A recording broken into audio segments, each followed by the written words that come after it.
Hey gang, what's up? Welcome back here to another edition of Intuitive Angling from a very cool, very foggy morning here in Southwest Missouri. Thanks for tuning in for today's episode.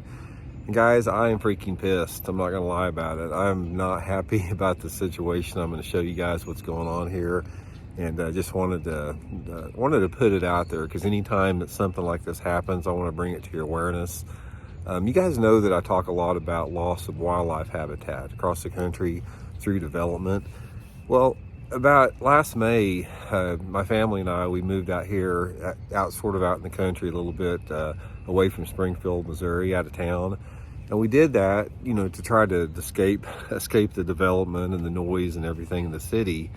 So we found a place out here that, is pretty remote, a lot of woods, a lot of open fields and everything, full of wildlife. And I want to show you guys real quick what's going on here. Okay guys, here's a shot of our backyard and everything. We got some nice, trees coming down into a valley there. And then you got this really, really nice, is about a 200-acre section of just open field out there. And on the back side of it over there, you got the James River that runs all along that back side that eventually leads into Table Rock Lake. Guys, I want to show you something right here. I don't know if you guys can see it. I'm gonna scroll out. Okay, see that white truck right there? You know what that is? I just found out a couple days ago that some dude has bought this 160-acre section of property here right in our backyard and is gonna put houses all through here.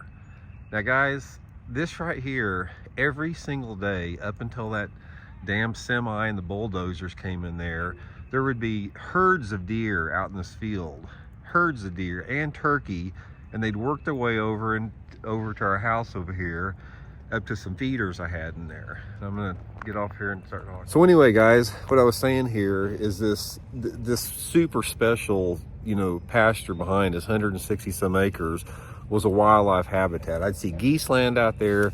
There'd be, every morning or in the evening, there'd be 20, 25 deer out there. I've seen coyotes, I've seen turkeys out there, everything. That's gonna be all gone, guys. This is literally my backyard. They're putting a damn housing development in right there. And in essence, they're gonna destroy all that wildlife habitat and the aesthetics of looking out over this valley like this. Now, I don't know what you have to do to get away from this, guys. We talk about this a lot on the channel, and this is another microcosm, what I'm talking about here. They're coming in behind my backyard here, putting in this housing development, ripping out all the wildlife habitat. It's nonstop, guys. This is freaking nonstop. It's like everywhere around Springfield like this. It's like if you go outside, they've already overdeveloped and destroyed the main city part, and what they're doing now is these developers are going on the outskirts of town. They're buying up these key pieces of wildlife habitat just to put damn housing developments in. It's not just here in Missouri, it's all over the country. It's going on like this, not just all over in just areas like this, but it's going on in the lakes. We talk about the overdevelopment, Table Rock Lake, all the lakes across the country, and it's like, people are so freaking short-sighted. It's like, when is it going to end? Is it like the only time is this ever going to end is when there's no more wild spaces? There's not going to be anything left. It's like, if you take this development, the rate of development that we're seeing right here, just what I'm pointing out to you behind me here, put another 100 years on that. It's like there's not every single key piece of property on the outskirts of Springfield, Missouri has either a for sale sign on it or commercially zoned or whatever like that. And it's like we're losing this habitat at such a rapid rate. In 100 years from now, this country's gonna be nothing but a damn concrete jungle. If you look at it, just look at the history of the United States.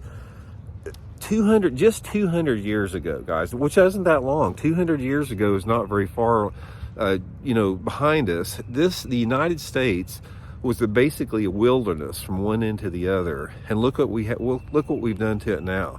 400 million people on it, concrete jungle, interstate highway systems everywhere. That's in 200 years. That took a long time to get to that industrial age. Now you put the amount of development and the amount of equipment and the amount of investors and the amount of developers and you multiply that times another 100 years, we are going to turn the United States of America into a damn concrete jungle. There's going to be no wildlife habitat left. The only wildlife that's going to exist was going to be on high fence, privately owned game areas. There's not going to be any places like this for wildlife to just have, or any type of area to like enjoy any type of aesthetic beauty. It's just going to be a continuous suburban urban sprawl. So it's like, what do you do about it? I mean, what can you do about it? Unless you want to buy like that 160 acres behind me and buy it, and so nobody will develop it. It's like the zoning and planning and you know, people that issue permits, all that type of stuff, they don't give a crap. You know, all they're out to, you know, out in it just to make a buck in it. So it's like, I'm frustrated as heck, guys. It's just like, sometimes it just feels like such a losing battle when you're trying to, you know, protect wildlife habitat, you're trying to protect the environment, you're trying to have some type of sustainability over the long term so that we're going to have something left for future generations. But then I look over there and I see bullshit like what's going on behind me with bulldozers moving in. They were out there, guys, this morning, 5 o'clock in the morning, bulldozing a road across that pasture, you know, start laying gravel to put a road in. So I guess the evenings of relaxing on our deck and looking over there and seeing 15 and 20 deer out in the pasture walking up to our yards all gone now. It's going to be a thing of the past. So not real happy this morning, in other words. Anyway, guys, just wanted to share that with you guys. Hope you all are well. We'll talk later.